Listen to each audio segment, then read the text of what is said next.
All right. Good morning. Welcome back to the Red Mic. Happy Tuesday. Glad you're here. Today's Red Mic message: 1 minute late. Last Thursday morning, PGA Championship.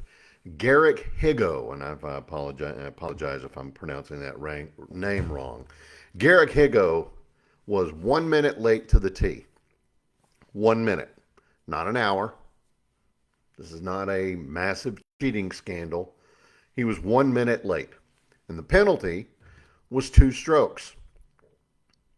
By Friday afternoon, he missed making the cut in order to play on Saturday and Sunday by 1 stroke. That math is brutally simple. 1 minute late, 2 stroke penalty, missed the cut by one shot. And immediately, social media being what it is, people started arguing. Well, maybe that rule is too harsh. Maybe there should be a grace period. Maybe 1 minute shouldn't matter that much. No, wrong. Elite environments cannot function if standards become optional whenever somebody dislikes the outcome. Pilots don't get grace periods. ER surgeons don't get grace periods. Military operations don't get grace periods. Professional golfers don't get one either. Because in a high performance environment, details matter. Tiny disciplines prevent big failures. Showing up early matters. Preparation matters. Margins matter. Systems matter. Discipline is freedom. Discipline is control. Discipline is how you win, because the disciplined person arrives calm, prepared, ready. The constantly late person, the constantly disorganized person, they spend their lives manufacturing avoidable chaos, and then they demand sympathy for the chaos they created. And that's why standards exist. If the tee time is 7:18, it has to mean 7:18. Not 7:19, not close enough. Early is on time is late, and late is unacceptable. I learned this years ago coaching kid football. One year I had a kid that honestly I do not know why he was out there. He didn't pay attention. He never worked hard. He didn't seem to want it. So he rode the bench most of the season.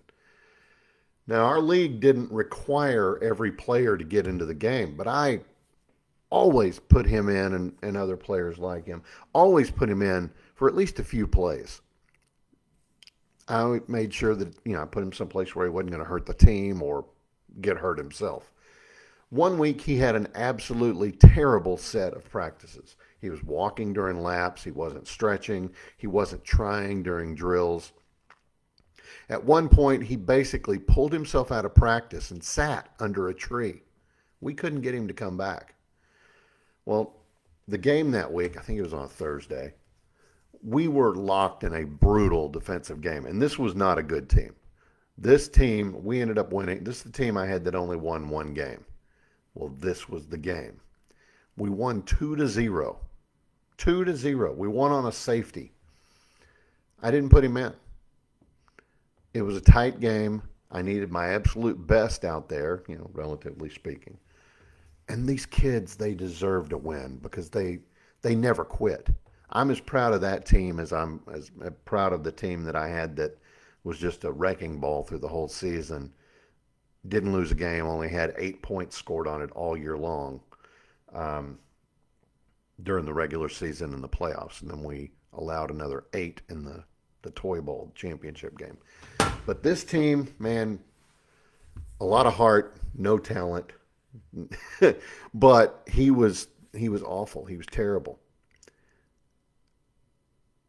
After the game, his dad wanted to fight me. And I could say a lot about his dad, but I'm not going to. But I explained his son's previous week of practice. And then the rest of the season, his lack of effort, his lack of discipline, the absence of accountability. The dad was still making excuses. To this day, I still wonder what kind of man that kid grew up to become. Because eventually the world stops handing out participation trophies. At some point, effort matters, preparation matters, responsibility matters.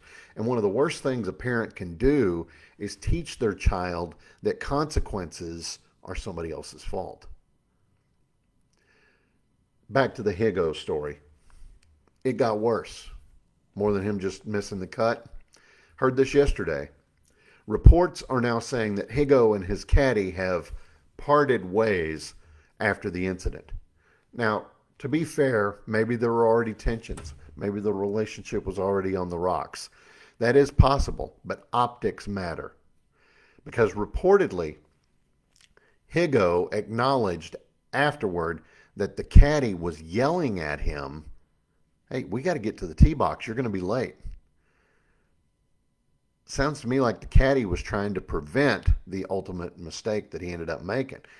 So when you publicly admit the mistake was yours and then the caddy suddenly gets let go days later, people are naturally going to think, oh, well, you're trying to make him the scapegoat.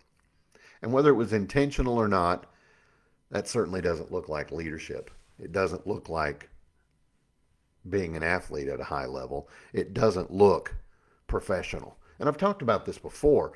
When you are in charge, you take the blame upward. You absorb the criticism from the people above you. You protect your staff publicly.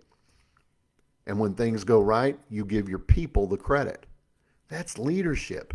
A weak leader protects his ego. A strong leader protects his team. Real accountability says, I failed, I created this problem, and I am not throwing somebody else under the bus to protect my image. Because character is revealed after the embarrassment, after failure, after consequences. That's when people find out who you really are. Do you absorb the hit or do you redirect the hit? Because leaders take responsibility. Leaders own the clock. Leaders own the mistake. And this applies to more than golf. It applies to business, politics, families, coaching, public service. A lot of people love having the authority, but far fewer love the responsibility that goes with it. Because responsibility means there are moments when the answer is simply, this is on me. This is my fault. No excuses, no spin, no scapegoat, just ownership.